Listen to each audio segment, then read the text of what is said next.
Yo, what's going on, YouTube, and welcome back to Goal Line Hockey. It's your boy Kevin Forte, and today we have to go over the Vegas Golden Knights. There could be a lot going on in Vegas. There could be absolutely nothing done in Vegas. So you're saying to yourself, what are you talking about? We're going to go over that in today's video. So there was a recent article on NHLRumors.com. Some people like them, some people don't, but I'm just taking this with a grain of salt. You might as well do the same. But this is something that has been out there for a little while now, is Jack Eichel is starting to get back healthy. He's starting to get ready for his first game in Vegas. The Golden Knights don't have the cap space. They have $0 in cap space. You can't just add $10.5 million to your roster. So what are they going to do? Well, so apparently from Owen Krebs of the Vegas Golden Knights, it's not known exactly when Jack Eichel will return to the lineup, but they will need to create some cap space when he's ready to be activated. The Golden Knights also have Alec Martinez, Nolan Patrick, and Jake Bischoff. I remember him. He played at Minnesota Duluth on the long-term injured reserve. Currently, the Golden Knights have $5.3 million in cap space, so I guess I was wrong, and would be over by $4.6 million if Eichel were to be activated. When the offers are ready, When the others are ready to return, they would be $11 million over the cap. Trade options for the Golden Knights include Evgeny Dadonov. He has 14 points in 31 games. He does have a $5 million cap hit with 2 years left. So that is a bigger part of the deal. This kind of reminds me of when they brought in Tomas Tatar from Detroit. It's like, it was kind of one of those things. It's like, do they have enough spots? Why do they have to bring him in? It kind of seems like that same thing here with Evgeny Dadonov. They brought in a guy that doesn't really have a real role in the top six, and you're just paying him an exorbitant amount of money to play in the bottom six as depth. So it doesn't really make sense. He does have a modified no trade clause, which makes this even the more difficult for the Golden Knights to make that move. Riley Smith has been a name that was potentially tied to the Buffalo Sabres. The problem is he is a pending unrestricted free agent. He is making $5 million right now this season in AAV. He's on pace, though, to have a pretty good season. He has 26 points so far in 33 games. The thing is, they would get more for Riley Smith than a guy like Evgeny Dadonov. The problem is, they're going to probably have to give up something to get rid of Dadonov at this point. Definitely not the best move they made. Braden McNabb on the back end would be an interesting mark for some teams. If they moved either Dadonov or Smith, they'd still need to clear around $2 million. McNabb at $2.5 million would work, and his role has been reduced because, the thing is, he's a leader on that defense. He's been there for a long time in Vegas, but like they said, the problem is, that extra cap space. Is it keeping another guy on your roster? It may be worth it. And again, it's one of those things where you don't want to lose a leader. Again, but Vegas has not been afraid to do that. They've gotten rid of Fleury. They've gotten rid of Tuck. They've gotten rid of those guys.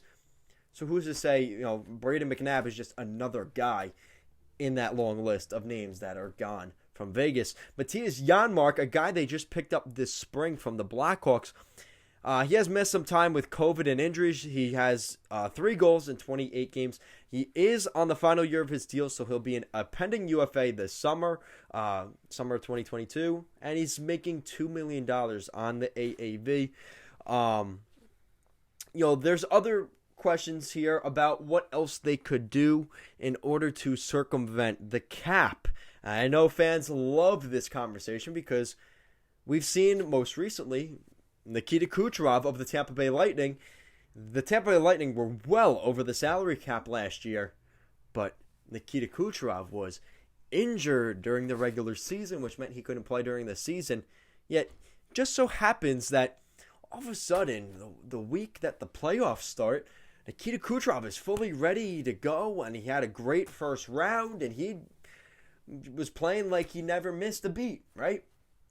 Could we see the Golden Knights do something similar to that? Now, could the Golden Knights keep Alec Martinez on the long-term injury reserve until the start of the playoffs, like the Lightning did with Kucherov? I know the grumbles. I can already hear the grumblings from NHL fan bases from them doing that. If they moved either Smith or Dadonov, they may be able to keep a guy like Brady McNabb or Janmark as a pretty much a quote-unquote their own rental, as their contracts do end this summer.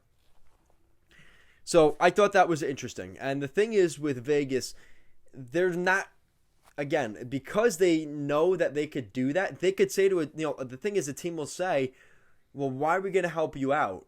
You're just going to put Jack Eichel on, like, give us more. Vegas may just say, all right, fine. Nobody wants to make a deal with us that we want to make.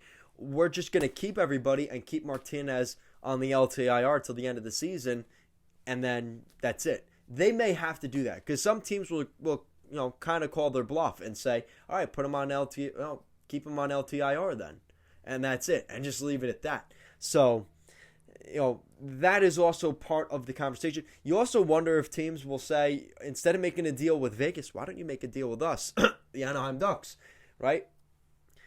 But again, the Ducks have been pretty good, so maybe they don't want to make that. You get what I'm saying, though, right? You're going to see a situation where the market is going to depend potentially on what Vegas wants to do here, because they do have some pretty good players. I mean, Janmark, he's a middle six guy. He could jump into the top six on the second line, more fitted as a third line guy.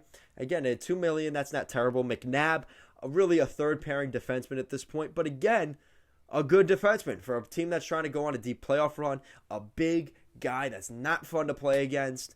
Riley Smith, again, he's been a very good player. He's kind of had a resurgence in Vegas. Again, another guy that is one of those original guys, and he's on the trade block. And then Dadonov, who kind of from the start just seemed like it wasn't going to work. It was kind of questionable at the time why they brought him in.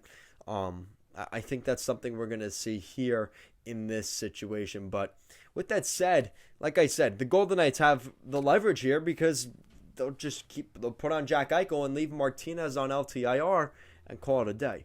And that would kind of suck. I think that would suck. But again, in order to keep your group, it may be worth it. And the Golden Knights, again, they're not desperate for Jack Eichel, but you paid the price that you did. You're going to want to play him in the lineup.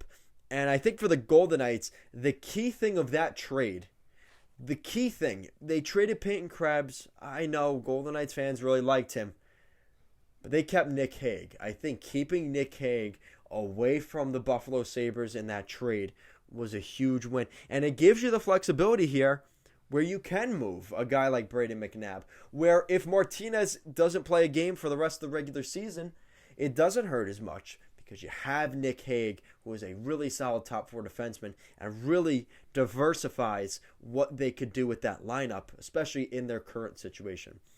So guys, that is it for today's video. Let me know what you think in the comment section down below. What should the Vegas Golden Knights do with this situation? Because either way, Jack Eichel is coming back to the roster. We know that pretty clearly. We've seen a ton of number 9 jerseys already in Vegas with Jack Eichel. They want to see him play on the Golden Knights rink there at T-Mobile Arena. It's just a matter of when. We don't have a true timeline. There was some talk that maybe before, the Olympics, he'd want to make the Olympics, or maybe right after the Olympic break. But now that that's out of the conversation, it probably changes the deadline a little bit. We may see him come in maybe late February, early March, maybe after the All-Star break, in order to get that going. So that's something that at this point is on the table. But if you guys like what we're doing here at Goal Line Hockey, want to see the latest news around the NHL and more videos just like this one, you guys know what to do already. Make sure to give this video a big thumbs up and an even bigger subscribe down below. Guys, as always, thank you so much for watching this video, and I will see you again next time.